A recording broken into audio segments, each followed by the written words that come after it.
Le chef du syndicat de la police allemande a mis en garde contre les terroristes tchétchènes qui pourraient être secrètement présents dans le pays. Une déclaration qui survient alors que l'État oriental du Brandebourg fait état d'une forte augmentation des demandeurs d'asile russes, la plupart d'entre eux en provenance de Tchétchénie. L'attention de l'inspecteur-chef Frank Mallard se porte sur le véhicule qui se trouve face à lui. Cette fois-ci, il s'est trompé. Les équipes de patrouille à la frontière ouverte germano-polonaise sont à la recherche de trafiquants.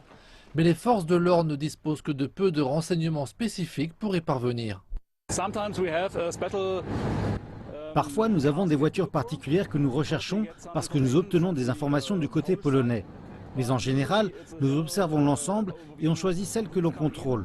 C'est un peu comme aller à la pêche. Les contrôles à la frontière n'étaient jamais réalisés aussi loin dans le nord, avant c'était inutile. Mais maintenant les équipes terrestres et aériennes de l'État de Brandebourg sont très sollicitées.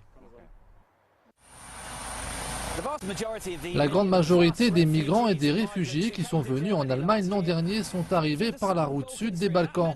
De vastes moyens policiers ont donc été utilisés pour gérer ce flux, mais au cours des 6 premiers mois de l'année, on a compté près de 6 fois plus de Russes prenant cette route de l'Est à travers la Pologne. En conséquence, les moyens policiers ont été déplacés pour faire face à ce changement. Presque tous viennent de Tchétchénie, pays où une répression contre les islamistes s'accompagne depuis longtemps de fuites de civils. Mais rarement de tels chiffres ont été constatés. Dans ce seul État, ils sont 80 à être surveillés par la police pour leur lien avec l'extrémisme.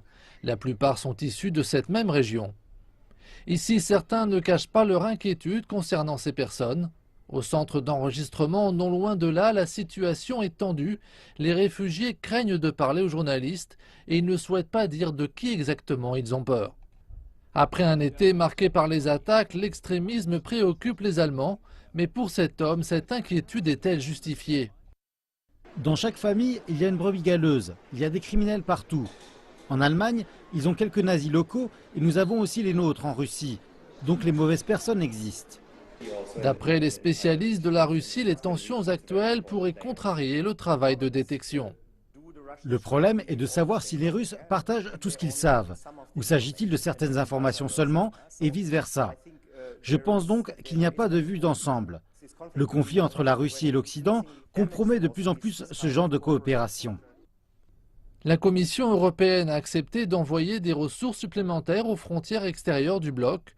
Cependant, la route partant de Turquie et conduisant à travers la Bulgarie reste sa principale préoccupation. D'ailleurs, tout porte à croire que cette route n'est pas le seul point faible.